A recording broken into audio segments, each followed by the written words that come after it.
इबरत television network सां गॾु आहियां ग़ुलाम हुसैन ख़ासि केली।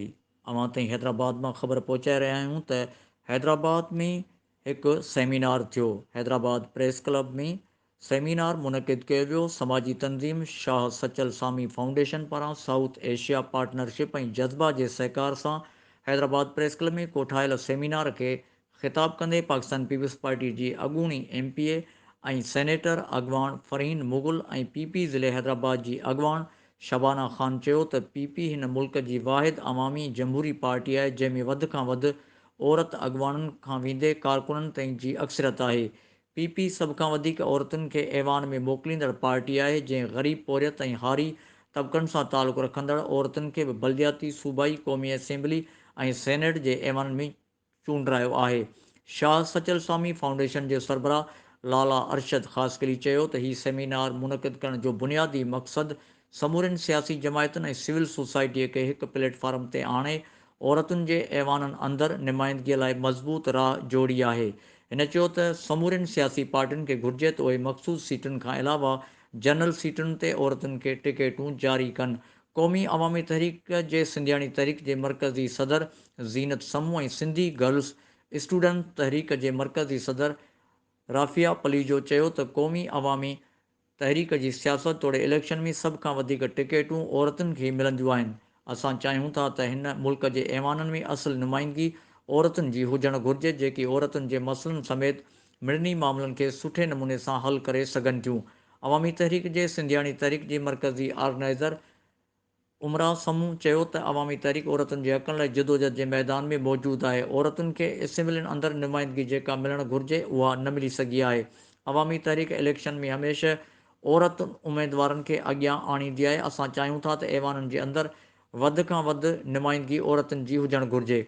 Sindh United Party ladies wing Sindh जी सदर यास्मीन थेबो चयो त SUP औरतुनि जी नुमाइंदगीअ में यकीन रखे थी उन जे लाइ अमली सूरत में जदोजहद करे पई। हिन चयो त SUP मंशूर में इहो शामिलु आहे त औरतुनि खे इलेक्शन जे मैदान में लाथो वञे छो त उहे समाज जे समूरे मसइलनि खे सॼीअ तरह ऐं सही नमूने सां सम्झनि थियूं। उन्हनि खे मसइले खे हल कयो वञे। MQM पाकिस्तान लेडीज़ विंग जी अॻवान ऐं अॻूणे MNA शमीम अख़्तर अॻूणी नाइब नाज़मा NA सहर चयो त मुतहदा क़ौमी मूवमेंट जे सियासी जमायत जो महवर मरकज़ अवाम ऐं औरतूं आहिनि। MQM वाहिद जमायत आहे जंहिं में हेठिएं तबिके जा माण्हू शामिल आहिनि। ऐवाननि में चूंडिजी वेंदा आहिनि जिन में औरतुनि जी अक्सरियत हूंदी आहे। जमायत इस्लामी लेडीज़ विंग सिंध जी अॻवान महनाज़ ख़ान चयो त जमायत इस्लामी औरतुनि जे हक़नि ऐं ऐवाननि जे अंदरि नुमाइंदगी जे लाइ आवाज़ उथारे रही आहे। सेमिनार में तहरीक इंसाफ़ हैदराबाद जी अॻवान अनीसा सिद्दीकी चयो त हिन मुल्क खे औरतूं ई बहिरान मां ॿाहिरि कढी तरक़ीअ जे राह ताईं पहुचाए सघनि थियूं। असां शुरूअ खां वठी औरतुनि जे हक़नि ऐं तहफ़ुज़ लाइ जदोजहद कई आहे ऐं करे रहिया आहियूं। वुमेन एक्शन फोरम जी अॻवान प्रोफेसर हुसैन मुसरत शाह चयो त वुमेन एक्शन फोरम औरतुनि जे हक़नि जी हासिलात लाइ सॼी सिंध में जाखोड़े रही आहे। असां औरतुनि जे हक़नि लाइ जदोजहद करे रहिया आहियूं।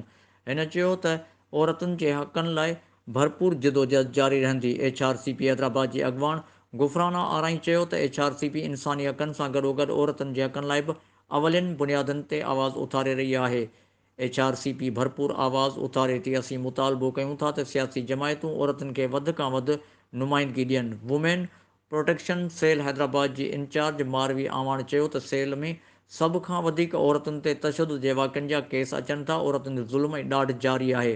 हिन चयो त ऐवाननि में औरतुनि जे हुजण सां औरतुनि ते तशदुद जा वाक़िआ घटिबा। HRCP जे सीनियर अॻवान प्रोफेसर इमदाद चांडी चयो त हिन प्रोग्राम में समूरनि सियासी जमायतुनि ऐं सिविल सोसाइटी जी नुमाइंदगीअ मां इहो साबित थिए थो त सभु सियासी पार्टियूं औरतुनि जे ऐवाननि में नुमाइंदगी चाहिनि थियूं। उन लाइ सियासी जमायतुनि खे पंहिंजो किरदारु अदा करणु घुरिजे। सेमिनार खे यूथ पार्लियामेंट सिंध जी अॻवान इंशराए ज़िया इंसानी हक़नि जे अॻवान एडवोकेट M प्रकाश सूबाई सोबिया भट्टी कशिश ख्वाजा कमरसा धामरा शहनाज शीदी वुमेन चैम्बर हैदराबाद जी सदर शाहिदा राजपर सेमिनार खे ख़िताब कयो। सेमिनार में सफ़िया सरमद हबीब जालब जो गीत इसी दस्तूर को में नहीं मानता तरनमे गाए हाज़रीन खे गरमाए छॾियो। सेमिनार में समाजी अॻवान अब्बास होसो ख़ालिद बब्र क़ौमी अवामी तहरीक जे अॻवान अशरफ पलीजो सिंध आरी कमेटी जे अॻवान अहमद नवाज़ इनकलाबी सीनियर साहबी जानी ख़ासकली मक़बूल मल्ला रोज़ मकरानी ऐं ॿियनि पिणु शिरकत कई। ग़ुलाम हुसैन ख़ासकली इबरत न्यूज़ हैदराबाद।